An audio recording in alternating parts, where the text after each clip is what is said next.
Les 5 questions essentielles à poser aux vendeurs pendant les visites. Allez hop, on est parti.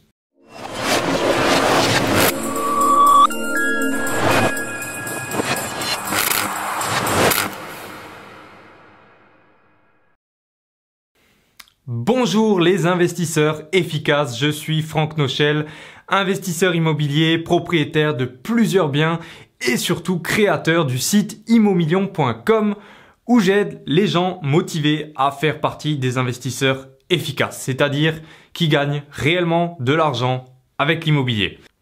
Je vous invite à cliquer sur le bouton s'abonner juste en dessous de la vidéo pour rejoindre des centaines et bientôt des milliers d'investisseurs efficaces, motivés, désirant en apprendre toujours plus sur l'immobilier. N'oubliez pas également la petite cloche qui va avec pour être notifié à chaque fois qu'une nouvelle vidéo sortira. Maintenant qu'on est prêt, on va voir dans cette vidéo les 5 questions essentielles, primordiales qu'il faut absolument que vous posiez aux vendeurs, à l'agent immobilier, à la personne qui vous fait visiter le bien pour apprendre des informations primordiales. Donc, je vais vous donner par après 5 questions vraiment essentielles. Bien entendu, ne vous limitez pas à ces 5 questions. Ce sont 5 informations qu'il nous faut en tant qu'investisseur efficace pour réaliser nos bonnes affaires, nos bonnes négociations. Mais bien entendu, discutez toujours avec votre interlocuteur, gardez toujours la conversation ouverte pour en apprendre un maximum parce que il n'y a pas de mauvaises questions lors d'une visite, lors d'une négociation. Toutes les informations que vous obtiendrez sont bonnes pour par après en apprendre plus sur le bien, avoir des meilleures armes lors de la négociation ou alors découvrir des vices cachés puisque si vous devenez acquéreur du bien, il faudra bien que vous soyez au courant de tout simplement. Donc, posez un maximum de questions. Donc, comme je le disais, on va voir 5 questions principales. Alors, je vais vous les citer l'une après l'autre. C'est comme ça que ça va se passer. Mais, bien entendu, n'arrivez pas en visite et sortez les 5 questions l'une après l'autre. Le but, disons, c'est des questions plus ou moins indiscrètes. Certains vendeurs, surtout quand c'est pas des agences immobilières, n'aiment pas trop y répondre. Ils jouent un petit peu les mystérieux. Donc voilà, posez-les naturellement, c'est-à-dire parlez avec votre interlocuteur et souvent votre interlocuteur vous donnera les réponses que vous avez besoin, les informations dont vous avez besoin sans même que vous lui posiez la moindre question. Alors il est vrai que c'est plus facile de poser toutes ces questions à un agent immobilier puisque lui finalement derrière il veut toucher sa commission, donc il veut réaliser la vente. Donc c'est pas dans son intérêt de ne pas vous donner les réponses aux questions que vous avez posées. Donc c'est vrai que ça sera plus facile avec une agence. C'est tout à fait possible également quand un particulier vous fait visiter. C'est vrai qu'il y en a certains qui veulent rester un petit peu discrets, ils ne veulent pas dire pourquoi ils vendent, etc. Mais là j'en ai déjà dit un peu trop. On va tout de suite passer aux 5 questions qu'il faut absolument poser lors des visites. Donc la première question, c'est tout simplement depuis quand le vendeur est-il propriétaire? Pourquoi poser cette question? Tout simplement pour savoir si le vendeur a encore un emprunt sur le dos, un crédit immobilier à rembourser. Tout simplement, si vous posez la question, le vendeur vous dit voilà, je suis propriétaire depuis 5 ans. Il y a de très fortes chances en fait qu'il ait encore derrière un emprunt à rembourser avec le prix de la vente. Peut-être qu'il n'a pas réalisé une bonne affaire, qu'il a acheté trop cher et que maintenant le marché a baissé, qu'il veut revendre pour vraiment, pour solder le reste de son crédit.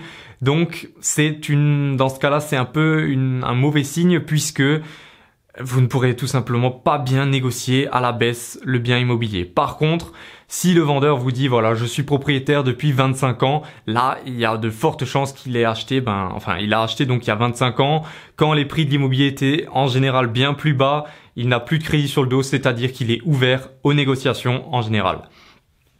La deuxième question que vous devez poser, c'est tout simplement depuis quand le bien est-il en vente?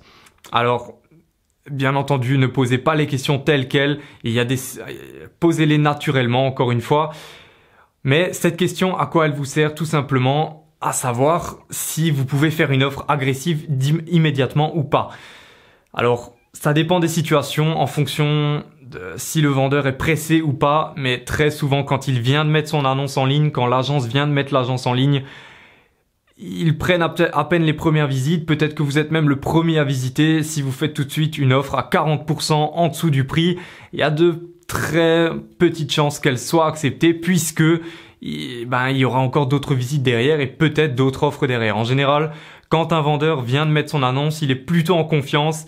Après, quand il y a 1, 2, 3 mois qui s'écoulent, là, il commence à être ouvert à de plus grosses négociations. Donc voilà, aussi une information capitale. Troisième question, troisième information qu'il vous faut, c'est pourquoi le bien est-il en vente? Pourquoi le vendeur vend-il? Là encore, ça vous permettra d'avoir une information primordiale, c'est-à-dire la raison de la vente, puisque tout simplement, ça vous permettra de définir si le vendeur est plutôt pressé de vendre ou s'il a tout son temps et qu'il peut laisser s'écouler plusieurs mois avant de réaliser la vente.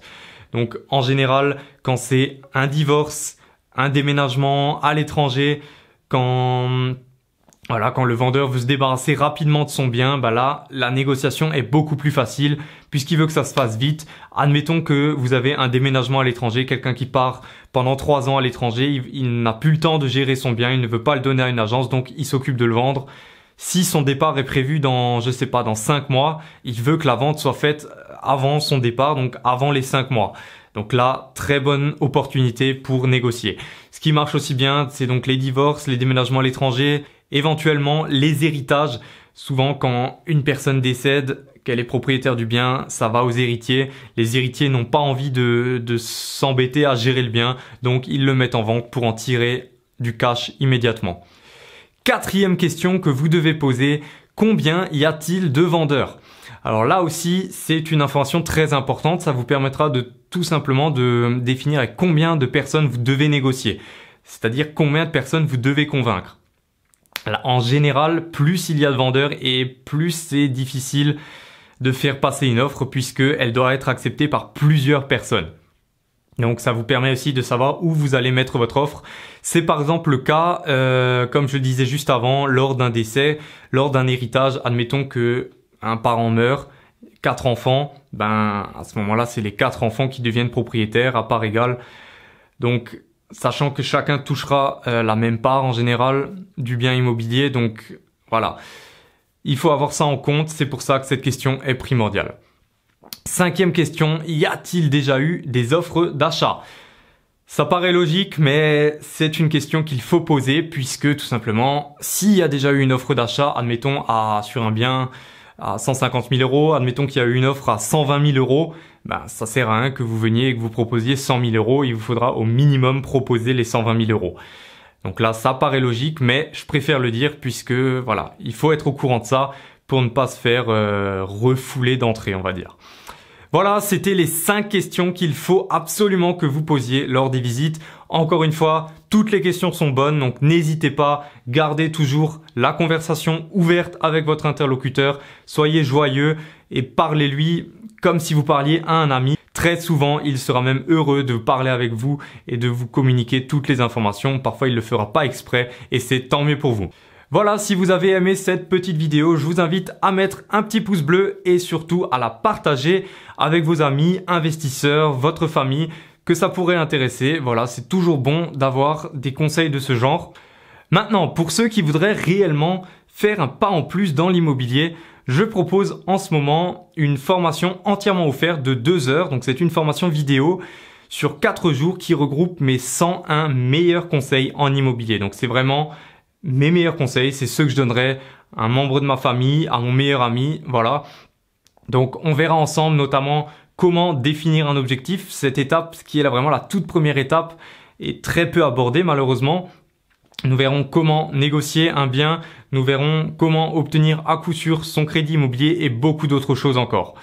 Donc, si vous êtes intéressé, ça se passe sous la vidéo. Il vous suffit de cliquer sur le lien qui sera sous la vidéo dans la description. Moi, je vous dis à tout de suite donc pour les plus motivés. Et puis, on se retrouve dans la prochaine vidéo. C'était Franck et je vous souhaite une très bonne journée. Ciao!